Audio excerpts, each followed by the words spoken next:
우리가 신앙생활 하면서 가장 크게 걸림돌 되는 것이 있다면 아마도 익숙함이라는 장애물이 가장 클 것이라고 봅니다. 익숙함. 익숙함에 젖어지면 그냥 어떻게 해요? 그렇게 시간 흘러가는 대로 가는 거죠. 모든 것이 익숙해지면 하나님이 함께 하신다는 사랑도 은혜도 당연한 것처럼 받아들이기 때문일 것입니다. 그래서 다시 말씀을 듣고 복음의 주인 대신 예수 그리스도 안에 들어간다는 것은 다시 건강한 신앙생활에 유익을 줄 것이라 그렇게 봅니다.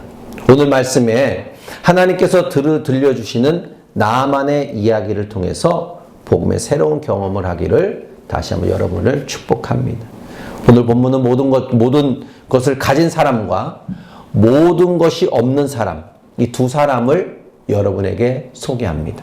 그런데 이 두 사람은 너무나 어울리지 않는 사회적 신분으로 보아도 극과 극의 차이가 난다는 것을 보게 됩니다. 먼저 본문은 이스라엘의 인접 국가인 아람 군대 장관 나아만을 소개하면서 시작이 됩니다. 1절을 보면서 아람 왕의 군대 장관 나아만은 그의 주인 앞에서 크고 존귀하니, 그러면서 그 뒤에는 뭐라고 이야기하냐면은 그는 큰 용사다, 그렇게 말을 덧붙입니다. 큰 용사라고 표현하는 게 누구냐? 바로 아람 군대 장관 나아만입니다. 이 말의 의미는 그 모든 것을 가진 사람이라 이렇게 말할 수도 있겠죠. 최고로 성공을 얻었고 더 얻을 수 있는 배경이 분명히 더 존재하고 있던 것이죠. 그런데 이 사람에게는 치명적인 약점이 있었다는 거예요. 그 치명적인 약점은 무엇이냐? 나병 환자. 지금으로는 한센스병, 이렇게 말하고 있죠. 이 사람은 하나님을 모르는 이방 사람. 그는 이스라엘 주변국엔 아람 군대 장관. 그런데 본문은 이 사람도 하나님의 주권과 섭리 안에 있는 인생이라고 이렇게 성경은 보여주고 있다는 거예요. 1절 하반절에 보니까 이는 뭐라고 써냐면 이는 여호와께서 전에 그에게 아람을 구원하게 하셨음이라, 그렇게 말씀하고 있어요. 나아만 장군은 몰랐지만 그의 인생은 하나님의 주권을 벗어나서 존재할 수 없는 인생이었음을 오늘 말씀을 통해 봅니다. 우리 모두가 그런 것 같아요. 여러분, 자신의 인생에 여기까지 올 수 있었던 것이 누구의 뜻인지 아십니까? 물론 여러분은 기독교이니까 알 수 있지만 예수를 믿지 않는 사람은 내가 여기까지 온 거면 내 힘이지, 이렇게 생각할 수 있어요. 그런데 여러분, 우리 모든 사람들의 인생은 하나님의 주권 안에 있음을 여러분 알아야 된다는 거예요. 벗어날 수가 없어요. 하나님 믿지 않기 때문에 내가 하나님과 아무 상관이 없는 인생으로 살고 있다고 생각할지라도 여전히 하나님은 하나님 주권 안에서 우리의 인생들이 자유로운 인생으로 스스로 주도할 수 없는 인생이다, 그렇게 보면 됩니다. 이것을 알고 모르든 간에 여러분 마지막 때가 되고 영의 세계에 들어가면 예수를 믿는 사람과 믿지 않는 사람, 그 모든 걸 하나님이 다 심판하시는데 거기서 큰 차이를 볼 수가 있죠. 어마어마한 차이입니다. 그렇기 때문에 나아만에게서 나병이 오히려 그에게는 축복이고, 나병이 있었다는 것은 하나님의 주권을 떠나서 생각할 수 없다는 것도 분명히 알고 있는 거죠. 하나님께서 교만할 수밖에 없고 아무것도 부족함이 없을 만한 나아만에게 치명적인 약점을 주셨고, 그로 인해서 절박한 마음을 가질 수밖에 없게끔 하나님은 만드셨어요. 그리고 그에게 2절로 3절에 보면 아무것도 없는 미천한 소녀 하나가 등장합니다. 모든 걸 가지고 있지만 치명적인 약점이 있는 나병 환자인 나아만 장군. 근데 그 밑에 아무것도 없지만 하나님의 복음의 능력이 무엇인가를, 영적인 세계를 아는 미천한 소녀가 등장. 모든 것을 가진 사람과 비교될 만큼 모든 것이 없는 사람의 모습. 2절에 보면 전에 아람 사람이 떼를 지어 나가서 이스라엘 땅에서 어린 소녀 하나를 잡음에 어린 소녀 하나를 잡았어요. 그리고 그를 아람으로 끌고 왔는데 그가 나만의 아내를 수종을 들더라. 그러니까 나만 장군의 부인의 몸종이 된 거예요. 수종을 두는 자가 된 거예요. 이스라엘 소녀는 전쟁에 포로로 잡혀서 나만 장군의 그 가정 안에 들어오게 된 거죠. 그리고 종이 된 거예요.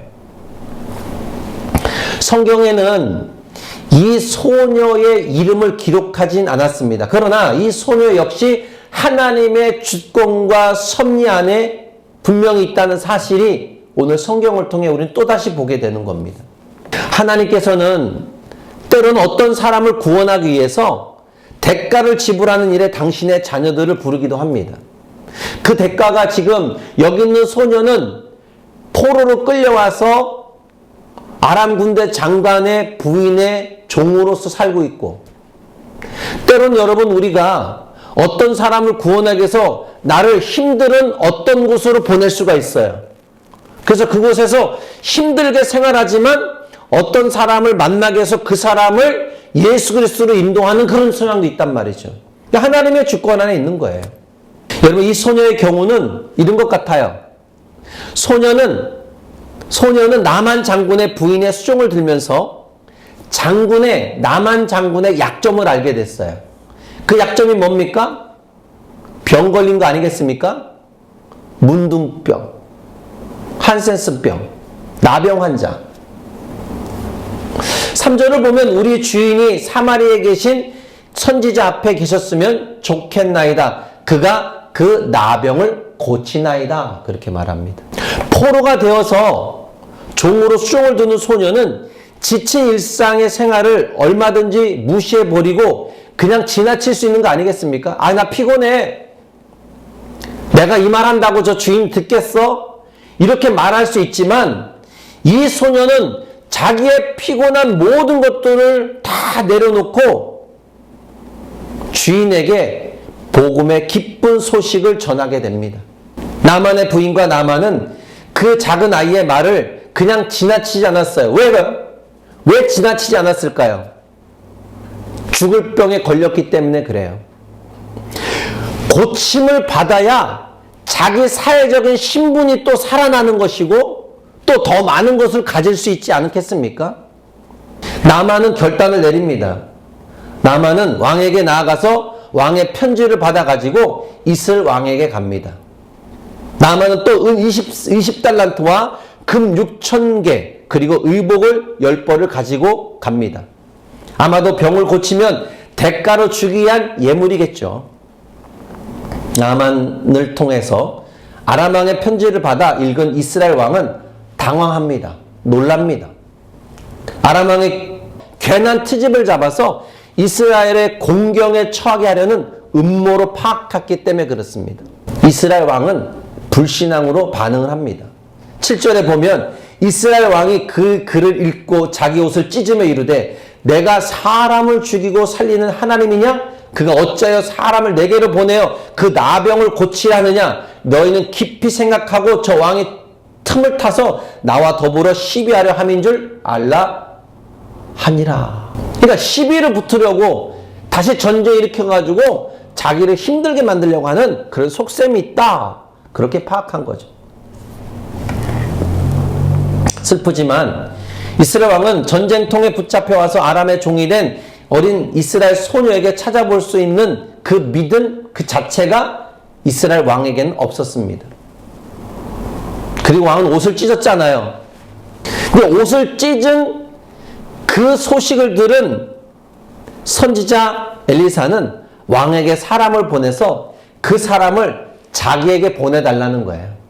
소녀가 우리나라 땅에 가면은 선지자 엘리사가 있는데 그 사람한테 가서 기도받으면 이 나병 환자는 날 수 있는데 이렇게 얘기했잖아요. 그죠? 그런데 이 소식을 들은 엘리사, 여러분 이 엘리사가 나만 장군이 왕에게는 배척을 당했지만 그 배척을 당한 나아만을 엘리사 선지자는 그를 자기에게로 데려오게끔 사람 하나를 보냈다는 거예요.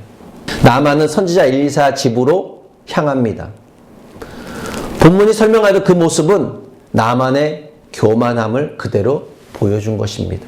9절에 보면 나만이 이의 말들과 병거들을 거느리고 이르러 엘리사의 집 문에 서니. 그러니까 그냥 네가 한번 나를 고친다고 한번 해봐. 사람의 교만함이 나만에겐 여전히 살아있음을 봅니다. 먼저 선지자는 자기 집 문 앞에까지 찾아온 아람의 군대 장관을 만나주진 않는 거죠. 엘리사는 하인을 시켜서 그에게 말합니다. 10절을 보면 너는 가서 요단강에 몸을 7번 씻으라. 내 살이 회복되어 깨끗하리라. 이 말을 들은 나아만은 분노합니다. 그리고 그는 11절 12절 이렇게 말하잖아요. 나아만이 노하여 물러가며 이르되 막 노한 거예요. 지금 엘리사 말을 듣고 내 생각에는 그가 내게 나와서 그의 하나님 여호와의 이름을 부르고 그의 손을 그 부위에 흔들어 나병을 고칠까 하였도다. 다메섹 강 아바나와 바르바를 이스라엘 모든 강보다 낫지 않냐?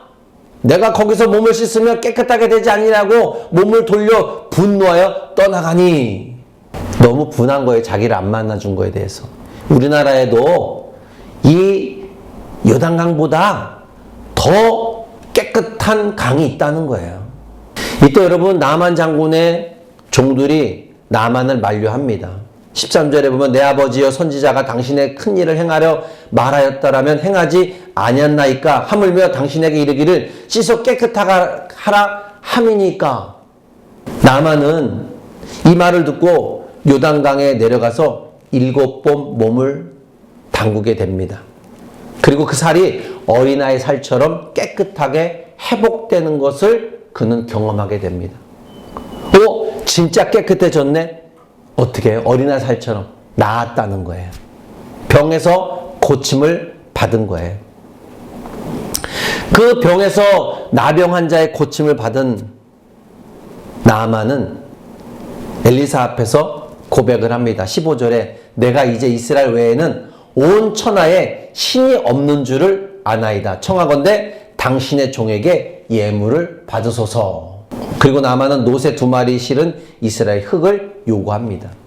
17절에 이제로부터 번제물과 다른 희생제사를 여호와 외에 다른 신에겐 드리지 않고 오직 하나님께만 드리겠습니다. 철저하게 나아만 장군은 이제 하나님을 믿게 된 거예요. 자기 병을 고쳐줘서. 신이 하나님 외에는 아무것도 없다는 거예요. 여러분, 교만했던 나아만은 병 고침을 받고 고침으로 끝난 게 아니었습니다. 그는 하나님을 섬기는 예배자가 되고 하나님의 백성이 돼버린 거예요.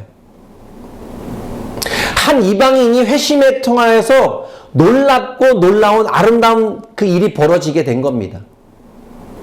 교만한 자세가 이제는 완전히 교만함이 산산조각이 나버린 그런 변화된 모습. 나는 하나님만 섬기겠다. 여러분도 오늘 하나님만 섬기겠다고 이 자리에 나온 거 아니겠습니까? 여러분, 한 소녀가 하나님의 말씀으로 전파한 복음은 한 인간의 교만함을 무너뜨린 거예요.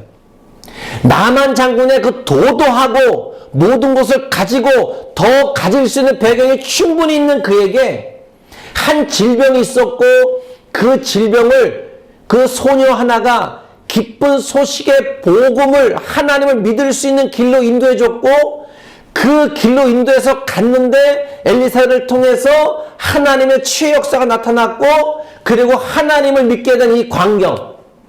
여러분, 나만의 생각처럼 자기 자신은 특별하진 않았어요. 물론 나만 장군이라는 그 자체가 어떻게 보면 특별하고 존귀한 사람일 수 있지만 하나님을 알고 보니까 자기가 너무 특별한 존재가 아니라는 것을 이제 알게 되는 거죠. 하나님 없이는 이제 안 되는 인생으로 바뀌어진 거예요. 저와 여러분이 예수 그리스도를 믿고 회심하고 구원의 백성이 되고 이제 여러분과 저 안에는 하나님이 아니면 안 되는 인생으로 바뀌어진 거 아니겠습니까? 지금 나만도 그렇게 된 거예요. 여러분, 우리는 이러한 모습을 깨닫기 전에는 절대 은혜의 자리에 가지 않았던 사람들, 그 은혜를 누릴 수도 없던 존재였습니다. 나만 역시 마찬가지죠. 병 고치기 전까지는 은혜의 자리가 뭔지, 그 자리에 가고 싶은 생각도 없었고 그 자리가 어디 있는지도 몰랐죠. 그런 그 나만, 그의 가지고 있던 그 생각들, 죄인의 태도였었죠. 은혜의 자리를 모르잖아요. 하나님이 어떻게 역사하는지도 모르고 결국 뭐예요? 그의 생각과 태도는 죄인의 태도밖에 없었던 거죠. 보세요. 그는 처음부터 당당했잖아요.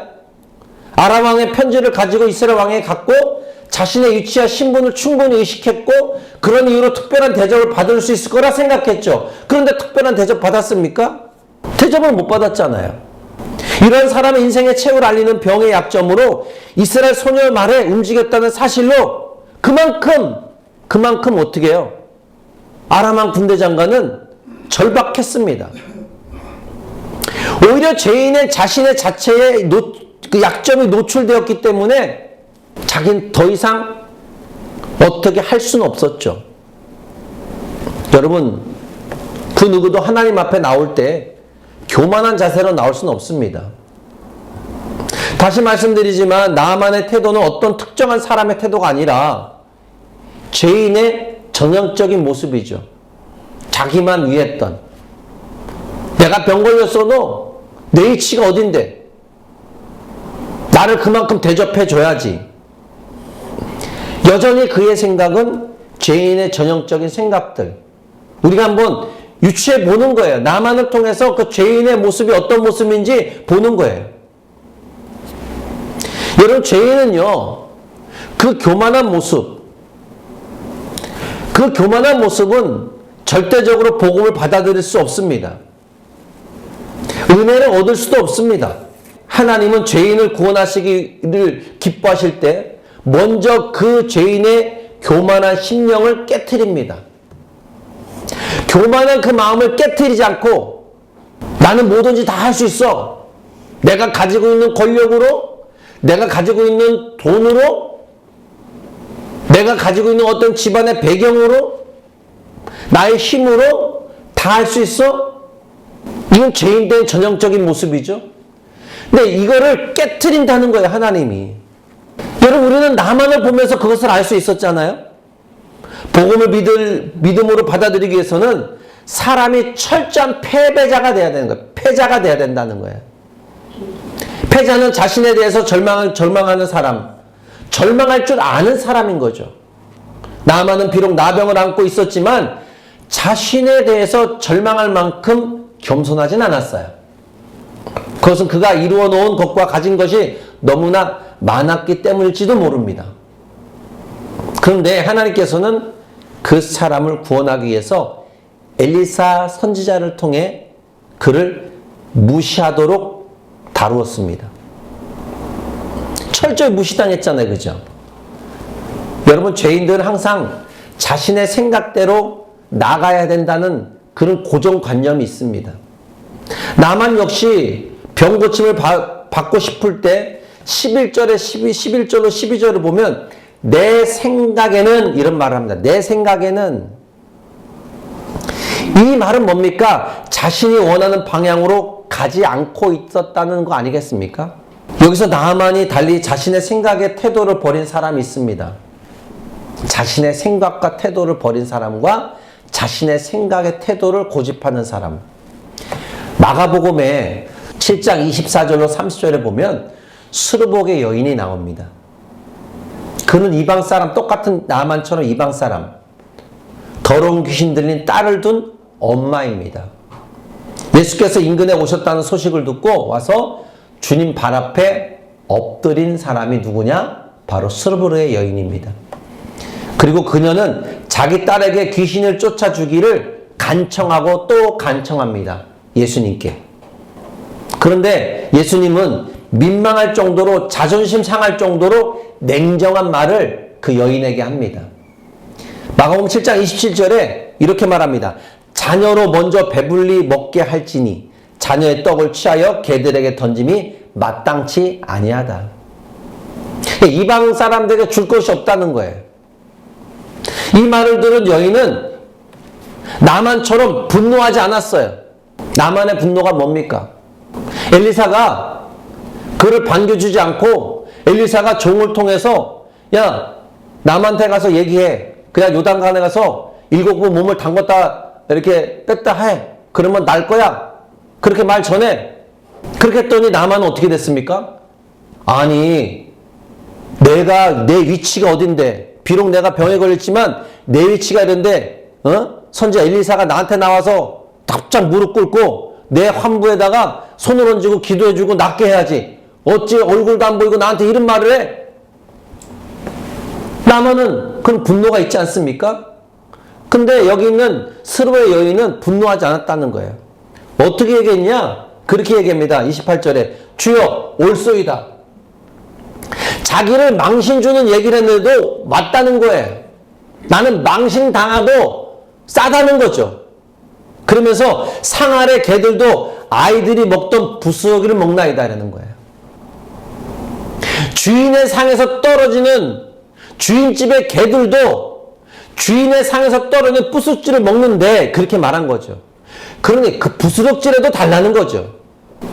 여러분, 우리가 아무리 무시당해도 구원만 받을 수 있다면, 예수님의 사랑으로 우리가 돌이킬 수만 있다면, 내 자존심이 조금 상해도 뭔 상관이 있겠습니까? 구원받으면 되는 거지. 여러분, 하나님의 은혜를 입을 수 있는 길은 하나밖에 없습니다. 29절에 이 여인이 하나님의 은혜를 얻기 위해서 할 수 있는 행동이 상에서 떨어지는 부스럭지라도 먹기를 원하는 그 간절한 마음이 있었다는 거예요. 그러니까 예수님께서는 29절에 뭐라고 말하면 돌아가라, 귀신이 내 딸에서 나갔느니라. 겸손한 태도를 보였던 이 여인에게 예수님께서는 그 딸의 귀신을 내어 쫓아준 겁니다. 여러분, 우리는 예수 그리스도의 은혜를 입고 예수 그리스도의 그 사랑을 입은 존재들입니다. 우리 안에 교만은 있을 수도 없는 일입니다.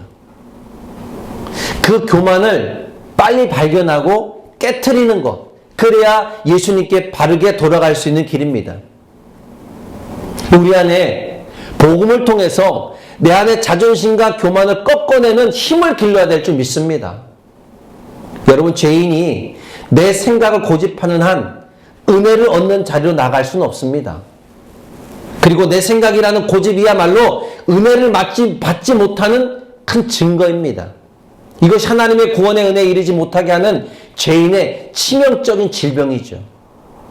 우리가 익숙함이라는 단어에 거기에 빠지게 되면 우리는 하나님의 은혜의 자리를 가지도 못하고 하나님의 사랑의 자리로 가지 못하고 받았던 은혜조차도 잊어버리고 받았던 사랑조차도 잊어버리게 될 것입니다. 베드로전서 5장 5절에 하나님은 교만한 자를 대적하시고 겸손한 자에게 은혜를 베푸신다. 여러분은 어떤 자리에 있습니까? 여러분, 하나님의 생각은 우리의 생각과 다르다는 걸 아십니까? 이사야 선지자를 통해서 말씀합니다. 이사야 55장 8절로 9절에 이는 내 생각이 너희 생각과 다르며 내 길은 너희의 길과 다름이라. 여호와의 말씀이니라. 이는 하늘이 땅보다 높음 같이 내 길은 너희 길보다 높으며 내 생각은 너희의 생각보다 높다. 우리의 생각하는 것과 하나님의 생각하는 건 다르다는 거예요. 항상 우리의 모든 모습 속에 하나님께서 생각하실 때는 하나님의 어떤 의도가 계시고 하나님의 어떤 계획이 분명히 있다는 거예요. 오늘 우리를 이 자리에 오게 한 거, 하나님 말씀을 듣고 있는 이 은혜의 자리에 올 수 있었던 것은 하나님의 어떤 의도가 있고 하나님의 어떤 계획이 분명히 있는 거예요. 나를 구원의 백성으로 이렇게 하나님께서 나를 먼저 택함을 줬다는 사실은 하나님의 어떤 의도와 하나님의 어떤 계획이 분명히 숨겨져 있다는 거예요.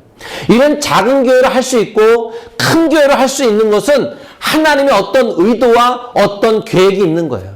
나를 잘 살게 하고 나를 이렇게 잘 살지 못하는, 돈이 넉넉하지 못한 배경 속에 있게 하는 것도 하나님의 어떤 의도와 하나님의 어떤 계획이 있을 것이고, 나를 이런 회사에 보낸 것도 하나님의 어떤 의도와 하나님의 어떤 계획이 있다는 거예요. 이렇게 구원의 백성이 된 우리들에게는 항상 하나님의 의도와 계획이 분명히 있다는 거예요. 그것을 알기 위해서는 우리는 말씀을 들어야 된다는 거예요. 내 생각이 그렇게 중요하지 않아요. 하나님의 생각을 읽는 것이 중요한 거예요. 그 하나님의 생각을 읽을 수 있는 길은 오로지 예배의 길밖에 없어요. 하나님, 어떻게 하면 하나님의 은혜의 자리로 갈 수 있습니까? 어떻게 하면 하나님 말씀을 듣는데 그 말씀이 아멘으로 내가 화답할 수 있는 믿음의 존재로 내가 살아갈 수 있을까요? 우리는 항상 어떤 자세의 모습이 있는지 아십니까? 누구보다 난 지혜로워. 누구보다 난 똑똑해. 누구보다 난 강한 힘을 가지고 있어. 그런 생각을 가지고 있다는 거예요. 그 생각은 우리의 신앙생활에 나의 익숙함의 존재를 만드는 모습일 수 있습니다. 여러분, 하나님의 방법은 세상에 미련한 것들을 택하사 지혜 있는 자들을 부끄럽게 하고 약한 것들을 택하사 강한 것들을 부끄럽게 하는 방법을 가지고 있는 분입니다. 우리의 생각과 합리에 맞아 떨어지는 것이 아니라 우리의 생각에 대한 보이는 방식이 아닙니다. 이런 방식은 죄인들에게 찾아볼 수 있는 복음을 자랑할 수 없게 하는 모습. 영원 구원은 우리가 돈으로 살 수 없을 만큼 소중한 가치가 있는 것입니다. 복음 앞에서 당당할 수 있는 사람은 아무도 없습니다. 여러분, 복음 앞에 당당합니까? 여러분 지금 하나님 말씀 들으면서 당당합니까? 아니에요. 죄인이란 것이 말씀을 들으면서 아, 내가 저렇게 살지 못했구나. 내가 하나님께 좀 부끄러운 행동을 했구나. 그런 부끄러운 사람이구나 하는 것을 갖다가 다 고백의 예 안에서 드러나는 거죠. 복음 앞에 당당한 사람이 누가 있어요? 죄인이 드러나는데. 우리가 구원받기 위해서 할 수 있는 것은 아무것도 없습니다. 우리가 은혜 받기 위해서 할 수 있는 것도 아무것도 없습니다. 고린도전서 1장 30절에 보니까 너희는 하나님으로부터 나서 그리스도 예수 안에 있고 예수는 하나님으로부터 나와서 우리에게 지혜와 의로움과 거룩함과 구원함을 되셨다. 이렇게 얘기합니다. 예수를 통해서만이 우리가 모든 것을 얻었다는 거예요. 내가 어디가 잘나서 내가 구원받게 무언가 해서 아니라는 거예요. 예수님이 우리를 택하셨고 우리를 은혜로 모든 것을 받아들이신 거예요. 여러분, 우리 안에 있는 자존심과 혹은 우리가 가진 신분이나 세상에 사는 동안 이룬 성공에 우리가 여전히 매여 있다면 교만의 쓴뿌리는 여전히 나를 힘들게 할 것이고 바로 거기에 우리가 하나님의 은혜에서 멀어지고 그 은혜에 떨어지게 만든 이유가 될 것입니다. 그렇기 때문에 이제 오늘 우리들은 오늘부터 우리의 삶은 다시 복음 앞으로 다시 소리가 들리면 기쁜 소식이 우리에게 들리면 그 기쁜 소식을 받아들일 수 있는 그런 믿음의 여유가 여러분의 길을 축복합니다. 여러분 안에 익숙함이 무엇인지 여러분에게 복음에서 멀어지는 그 하나님 앞에 나오는 그냥 시계 바늘처럼 왔다 갔다 하는 이 익숙함에 젖어 있다면 우리는 하나님의 구원의 백성으로서의 삶을 제대로 살지 않는 거예요. 그 익숙함은 우리에게 교만함으로 끌고 갈 수 있고 은혜와 사랑을 잃어버리게도 만듭니다. 익숙함이란 단어를 잊어버리고 날마다 주님 앞에 나올 때 내가 새로운 마음으로 나오기를 축복합니다. 새로운 마음가짐으로 새로운 행동으로 새롭게 여러분을 만들어서 하나님께 더 가까이 가는 나를 복음으로 깨트려서 더 낮은 자리로 은혜의 사람으로 만드는 저와 여러분 되기를 주의 이름 축복합니다. 그러면 하나님께서 우리를 지혜로운 하나님의 사람으로 만들 것입니다. 겸손한 하나님의 사람으로 인도할 것입니다. 오늘 그 사람이 되기를 한 주간 노력하고 또 노력하는 저와 여러분 되기를 주의 이름으로 축복합니다.